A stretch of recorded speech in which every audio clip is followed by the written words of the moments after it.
guys, welcome to Raj Musics. இது அன்பு பண்பு அறிவு ஆற்றல் வீரம் விவேகம் துணிச்சல் வெற்றி இவையெல்லாம் கலந்த மல்லிகை நிகழ்ச்சியில் வாரம் சாதாரணமாக இருந்த ஒரு பெண் எப்படி சாதனை பெண் ஆனாங்க அப்படின்ற கதையை தான் பார்த்துட்டு இருக்கோம். ஸோ அந்த வகையில் இன்னைக்கு ரொம்ப ஒரு ஸ்பெஷல் விஐபியை பார்க்க போகிறோம். இவங்க சாதாரணமாக ஒரு பெண்ணாக இருந்துட்டு நிறைய சாதனைகள் பண்ணுற பெண்ணாக தான் இருக்காங்க. இவங்க பேசிக்காக பார்த்தீங்கன்னா ரொம்பவே ஒரு பாசிட்டிவான கேரக்டர் அண்ட் குழந்தைங்களுக்கு இவங்களை ரொம்ப பிடிக்கும், இவங்களுக்கும் குழந்தைங்கன்னா ரொம்ப பிடிக்கும். ஸோ நான் இவ்வளோ பில்டப் கொடுத்தோன்னே நீங்கள் யாருன்னு கெஸ் பண்ணியிருப்பீங்கன்னு நினைக்கிறேன். none other than a very precious member of the parliament, Mrs. Vasanthi Stanley. இவங்களை பற்றி நிறைய விஷயங்கள் தெரிஞ்சுக்க போகிறோம். இவங்க வாழ்க்கை பயணத்தை நாமளும் பார்க்க போகிறோம். So why to wait, let's begin மல்லிகை.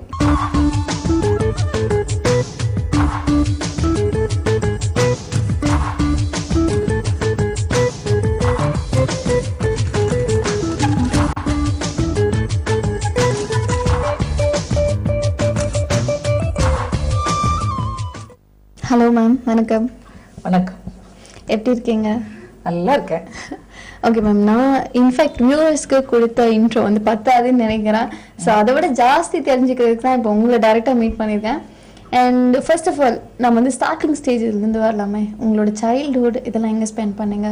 உங்களோட சைல்டுஹுட் டேஸ் எப்படி இருந்தது? ரொம்ப சந்தோஷமா இருந்தது. எப்பயும் சந்தோஷமா தான் இருப்பேன். அது எஸ்பெஷலி என்னோட குழந்தை பருவம். என் அப்பாவோட செல்லம் நான். ஓகே. we were 6 actually. 3 பொண்ணு 3 பசங்க எங்கள் வீட்டில். அதில் நான் 4வது. அப்படின்னா கூட I was so special to my father. Okay. Srivilliputhur எங்கள் ஊர். அது பக்கத்தில் வத்திராயிருப்புன்னு ஒரு கிராமம்.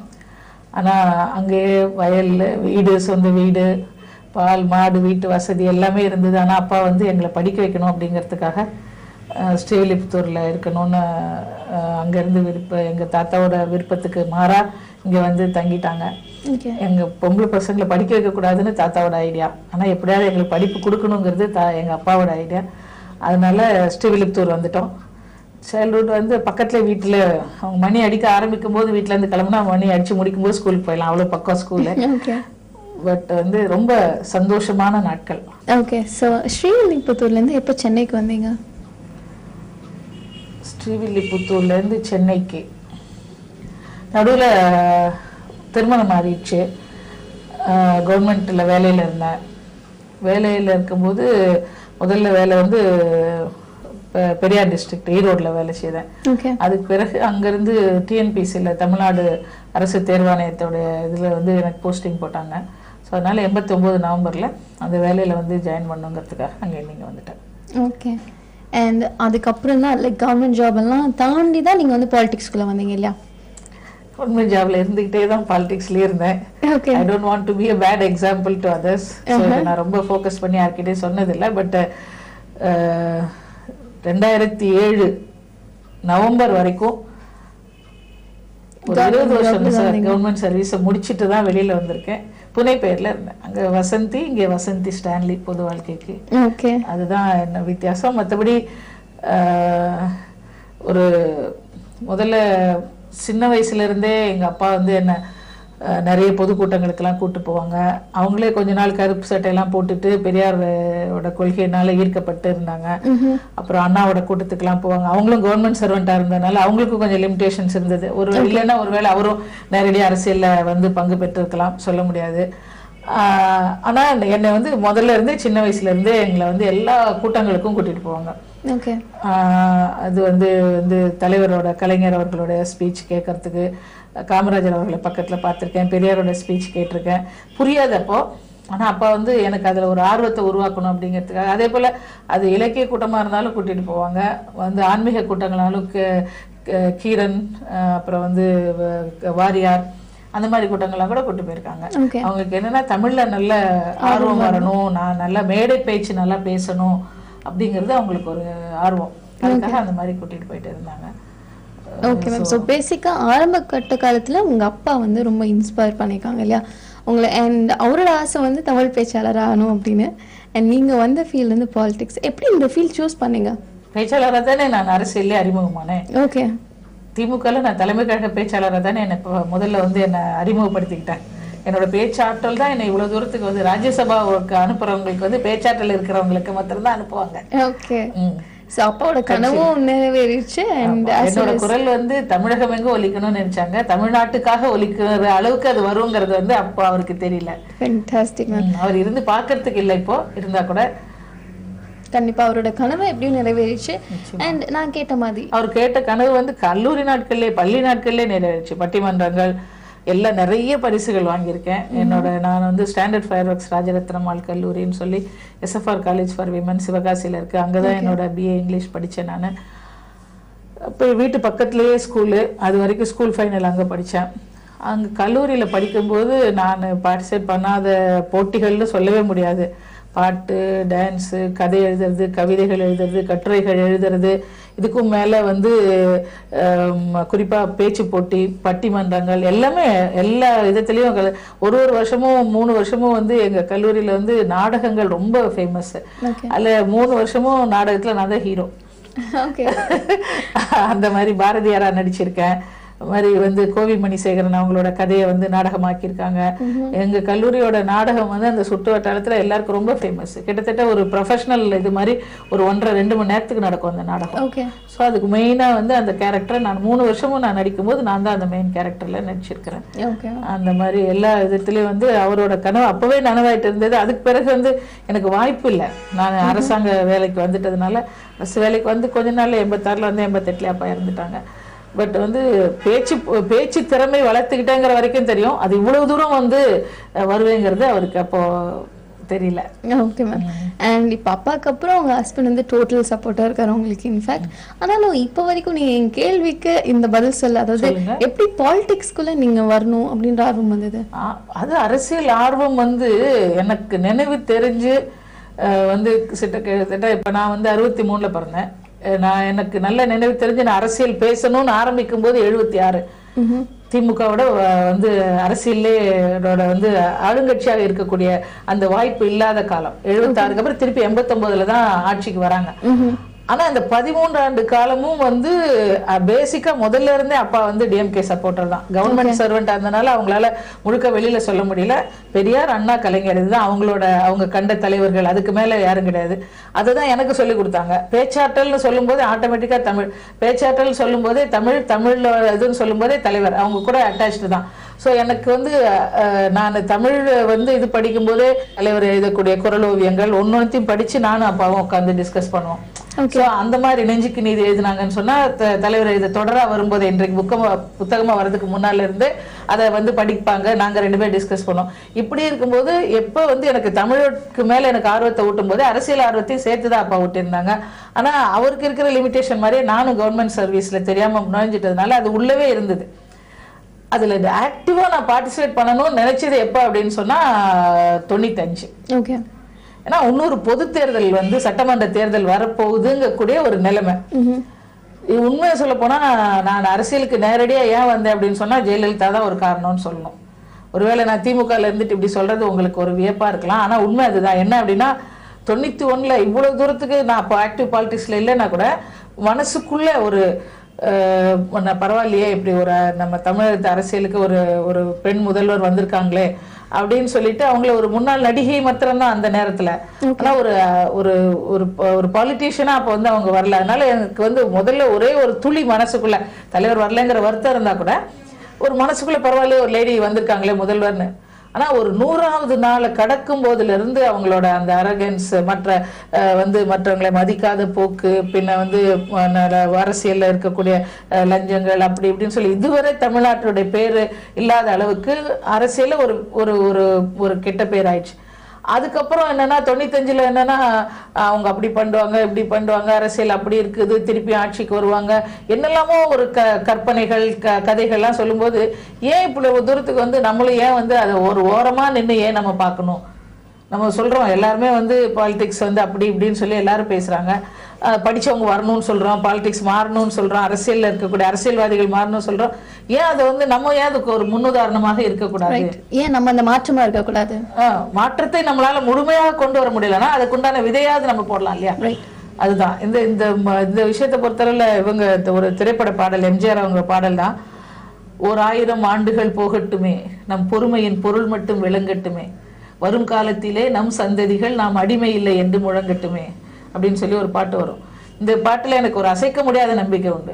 நீ என்ன புதுசா சொல்றேன்னு வந்து பெரியார் கிட்ட கேட்டிருந்தாலோ, யார் எந்த ஒரு மாற்றத்தை கொண்டு வந்தாலும் கேட்டிருந்தாலும் வந்து அன்னைக்கு தேதிக்கு அவங்களால இவ்வளவு சக்சஸ் ஆக முடியும் நினைச்சலாம் ஆரம்பிச்சிருக்க மாட்டாங்க. ஆனா பண்ணணுங்கிற எண்ணத்தோட தானே ஆரம்பிக்கிறாங்க. அதற்குண்டான விதைவாது என்னால முடிஞ்சது ஒரு புள்ளி நான் வச்சேன்னா அதுக்கு பின்னால வரவங்க அடுத்த புள்ளி வைக்கலாம். அதுக்கப்புறம் அது வந்து ஒரு பெரிய விஷயமாக ஒரு பெரிய விருட்சமா வரலாம் விதை போட்டோன்னு சொன்னா. ஸோ அதனால நம்மள என்னால முடிஞ்சது ஒரு படிச்சவங்க வந்திருக்கிறேன். இப்ப இன்னைக்கு இவ்வளவு தூரம் வந்து இவங்க கடலூர் மாநாடுல நான் பேசும்போது கூட நான் அப்படிதான் சொன்னேன். எந்த விதமான அரசியல் பின்னணியும் இல்லாம வந்திருக்கக்கூடிய நான் வந்து இன்னைக்கு ஒரு ராஜ்யசபா எம்பியா இந்த கட்சியில ஆக முடியும்னு சொன்னா வாய்க்கு வந்தபடி எல்லா மீடியாஸ்ல எல்லாரும் சொல்றாங்க வாரிசு அரசியல் அப்படின்லாம் சொல்றாங்க. ஆனா எந்த விதமான ஒரு அரசியல் பின்னணியும் இல்லாத என்னால இந்த கட்சியில வந்து இவ்வளவு குறுகிய காலகட்டத்துக்குள்ள கட்சியில என்னை விட சீனியர்ஸ் எல்லாம் இருக்கதான் செய்யறாங்க, கட்சிக்காக உழைச்சவங்க இருக்கிறாங்க, சிறைக்கு போனவங்களா இருக்கதான் செய்யறாங்க. நான் என்னுடைய தகுதியையும் என்னுடைய திறமையும் கண்டுபிடித்து என்ன ராஜ்யசபால வந்து ஒரு எம்பியாக ஆக்கக்கூடிய அளவுக்கு தலைவர் வந்து எல்லாரையும் கவனிச்சுட்டு தான் இருக்கிறாங்க. அப்படி எப்ப நான் வந்து குறைஞ்சது ஒரு பல மகளிருக்கு நான் வந்து ஒரு எடுத்துக்காட்டா விளங்கினேன்னா அதுவே ஒரு பெரிய வெற்றி தானே. கண்டிப்பா மேம், அதுதான் என்னோட எண்ணம். ஓகே மேம், அரசியலுக்குள்ள எப்படி வந்தீங்க அப்படின்னு சொன்னீங்க. அண்ட் வரதுக்கு முன்னால உங்களுக்கு நிறைய ஐடியாஸ் இருந்திருக்கும் இல்லையா, இது பண்ணும் அது பண்ணும் அப்படின்னு. ஸோ அந்த ஐடியாஸ் எல்லாம் ஃபுல்ஃபில் பண்ண முடிஞ்சுதா வந்ததுக்கு அப்புறம்? வர்றதுக்கு முன்னால அது பண்ண இது பண்ணணும்னா பொதுவா வந்து பொது வாழ்க்கையில லேடிஸ் நிறைய பேர் வரணும். நான் இருக்கிற பொசிஷன்ல இருந்து I should be able to help others. Okay, அது வந்து பொது வாழ்க்கையில வர்றது வந்து என்ன சோஷியல் ஒர்க் ஆல்ரெடி பண்ணிட்டு தான் இருக்கிறோம். நம்ம வந்து ஒரு ட்ரஸ்ட் வச்சு எல்லாம் பண்ணிட்டு இருக்கிறோம். பட் வந்து பொது வாழ்க்கையில குறிப்பா அரசியலுக்குள்ள வந்தோம் அப்படின்னு சொன்னா we are in a place where we make law. சட்டங்களை உருவாக்கக்கூடிய ஒரு இடத்துக்கு வரும். இது எல்லாராலாம் வர முடியாது. ஸோ இது வந்து ஒரு வந்து எல்லாரால வர முடியாதுன்னா வரணும். வர்றவங்க கம்மியாக தான் இருக்கிறாங்க, ரொம்ப குறைச்சலாக இருக்கிறாங்க. ஏன்னா நிறைய போராட்டங்கள் இருக்கு பொது வாழ்க்கையில, குறிப்பா அரசியல்ல இருக்கு. இதுக்கும் மீறி வந்ததுக்கு அப்புறம் நம்மளை எப்படி வந்து நம்மளை தக்க வச்சுக்கிறதுன்னு இவ்வளவு போராட்டங்களுக்கும் மீறி நம்ம எதையாவது சாதிக்கணும் அப்படின்னு சொன்னா பெண்களுக்காக நம்ம வந்து எப்பயும் வந்து குரல் கொடுக்கணும். அது எப்பப்ப எனக்கு வந்து அதற்குண்டான வாய்ப்புகள் வருதோ அதை நான் செய்துட்டு தான் இருக்கிறேன். இதுக்கும் மீறி நம்ம எப்படி சொல்லணும் அப்படின்னு சொன்னா இப்ப குறிப்பா வந்து எனக்கு வந்து தலைவர் இந்த பொறுப்பு கொடுத்திருக்கும் போது எப்படி பண்ணிருக்காங்க அப்படின்னா சிறுபான்மை சமுதாயத்தினோட ஒரு பிரதிநிதியாக என்ன இது பண்ணிருக்காங்க. ஸோ அவங்கள யார் எந்த நேரத்துல என்ன குறைகளோட எந்த இது வந்தாலும் அதற்குண்டான அவங்களுக்கு உண்டான பிரச்சனைகள் என்ன கேட்டாலும் வந்து இப்போ ஒரு புதுசாக வந்து ஒரு தேவாலயங்களை உருவாக்கணும்னு சொல்லியோ அல்லது பிலீவர்ஸ்க்கு ஏதாவது ப்ராப்ளம்னு சொல்லியோ அல்ல அதுக்கும் மேலே வந்து சொல்லப்போனால் வந்து யாராவது வந்து இந்த மாதிரி காவல் நிலையங்களில் யாருக்காவது வந்து தவறான கம்ப்ளைண்ட்ஸ் கொடுத்து பிரச்சனைகள் வரும், அந்த மாதிரி anything whatever that comes across my perception, அது போக என்கிட்ட அவங்களா வந்து முறையிடுறது, இது எல்லாத்துக்குமே நான் வந்து உதவி பண்ணிட்டு தான் இருக்கிறேன். ஓகே, ஸோ உங்களோட ஃபீல் வந்து இந்த மாதிரி போயிட்டுருக்கேன், அதாவது டு ஹெல்ப் அதர்ஸ் அண்ட் பொது வாழ்க்கை அப்படின்னு சொல்லிட்டீங்க, ரைட்? அண்ட் பொது வாழ்க்கையில் வரும்போது நம்ம நிறைய விஷயங்களை இழக்கலாம் அண்ட் பர்சனலி. ஸோ அந்த மாதிரி நீங்கள் இழந்த விஷயங்கள் என்னென்னு தெரிஞ்சுக்கலாமா? குடும்பத்தோடு இருக்கிறது, என்னோட கணவருக்கு என்னுடைய இன்லாஸ்க்கு அவங்களுக்கு வந்து வேணுங்கிறத நான் செஞ்சு கொடுக்கறது, ரொம்ப நான் சமைக்கிறது ரொம்ப என்ஜாய் பண்ணி சாப்பிடுவாங்க. அந்த விஷயங்கள் சின்ன சின்ன சந்தோஷங்களை இழக்கிறேன். Apart from that privacy, that's of course any person வந்து இந்த பொது வாழ்க்கைக்கு வர்றவங்களுக்கு இது ஒரு இது இருக்க தானே செய்யும் இல்லைங்களா? எப்பவும் நீங்க வந்து கண்காணிக்கப்படுறீங்க கூட அந்த ஒரு உணர்வு. அதுக்கு முன்னால ஒரு ஃப்ரீ பேர்டு மாதிரி இருந்தோம்ல, எஸ்பெஷலி இப்போ இது பண்ணதுக்கு அப்புறம் வந்து ஒரு சின்ன விஷயம் என்னன்னா, ஒரு வேடிக்கையா சொல்லணும் அப்படின்னா, ஒரு தலைவரோட ஃபங்க்ஷன் ஒண்ணு, அதுக்கு நான் கொஞ்சம் சீக்கிரம் போயிட்டேன். போனோடனே அதுல வந்து கட்சிக்காரங்களாம் ரொம்ப நாளுக்கு அப்புறம் என்ன அன்னைக்குதான் பார்த்தாங்க. குறிப்பா நான் ராஜ்யசபா எம்பி ஆன பிறகு எல்லார்கிட்டையும் நானே போய், கட்சியில நிறைய பேர் நம்மளோட சீனியர்ஸ் இருப்பாங்க, அதனால அவங்க கிட்ட பேசும்போது அன்னைக்கு கொஞ்சம் இடமும் ஃப்ரீயாவும் இருந்துச்சு, யாரும் அந்த முதல் லைன்ல உட்காந்துருக்கல. ரொம்ப சீக்கிரம் போயிட்டதுனால அவங்க கிட்ட போய் நேரடியாக சீட்ல போய் வணக்கம் சொன்னேன். ப்ரெஸ் ரிப்போர்ட்டர்ஸ் கொஞ்சம் பேர் இது மாதிரி தெரிஞ்சவங்க இருந்தாங்க, யார் இருந்தாங்கன்னா அவங்கக்கிட்டே ப்ரெஸ் பண்ணேன். இதை வந்து செய்தியாக ஒரு நாளிதழில் போட்டு இவங்க சீக்கிரமே வந்துட்டாங்க, அவங்க போய் ஒவ்வொருத்தருக்கும் வணக்கம் சொன்னாங்க, பத்திரிகைக்காரர்களுக்கும் வணக்கம் சொன்னாங்க. அதுக்கு அடுத்தது அவங்க வந்து ஒரு அதில் ஒரு இது வேற வைக்கிறாங்க, என்னன்னா அவங்களுக்கு வந்து 10 கட்சியோட செய்தி தொடர்பாக ஆகணும்னு ஆசை வந்துச்சு போல இருக்குன்னு வந்து கமெண்ட் அடிச்சாங்க. அவங்களா ஒரு வால் வேற சேர்த்துறாங்க இதுல. ஸோ இது வந்து இது நார்மலா செய்யக்கூடிய ஒரு விஷயங்களை கூட ஒரு செய்தி ஆக்கணும்னு நினைக்கும் போது அதை வந்து தவறா சொல்லலை நான். அந்த நம்மளுடைய வந்து பிரைவசி, அதாவது எது செய்தாலும் நீங்கள் கவனிக்கப்படுகிறீர்கள் அப்படிங்கிற அந்த இது வந்து பின்னால ஒரு குறுங்கிற ஒரு நினைப்பு இருக்கிறது, அது கொஞ்சம் கஷ்டமா இருக்கு, வேற ஒன்றும் இல்லை. ஓகே மேம், நம்ம வந்து ரொம்ப சுவாரஸ்யமா பேசிட்டு இருந்தோம் காசிப்ஸ் பார்த்தீங்கன்னா.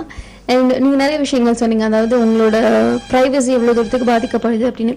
அதையும் மீறி எல்லாருக்கும் கொண்டாடுனதுதான். பொது வாழ்க்கைக்கு வந்தாலே இது வந்து ஒரு அதுக்கு கொடுக்கக்கூடிய விலைகள்ல இதுவும் ஒண்ணு. குடும்ப வாழ்க்கையும் நம்முடைய தனிப்பட்ட பிரைவசி ரெண்டுமே வந்து யாரா இருந்தாலும் கண்டிப்பா. அண்ட் அதையும் மீறி வந்துட்டு ஃப்ரெண்ட்ஸ் அப்படின்ற ஒரு சர்க்கிளும் இருக்காங்க இல்லையா?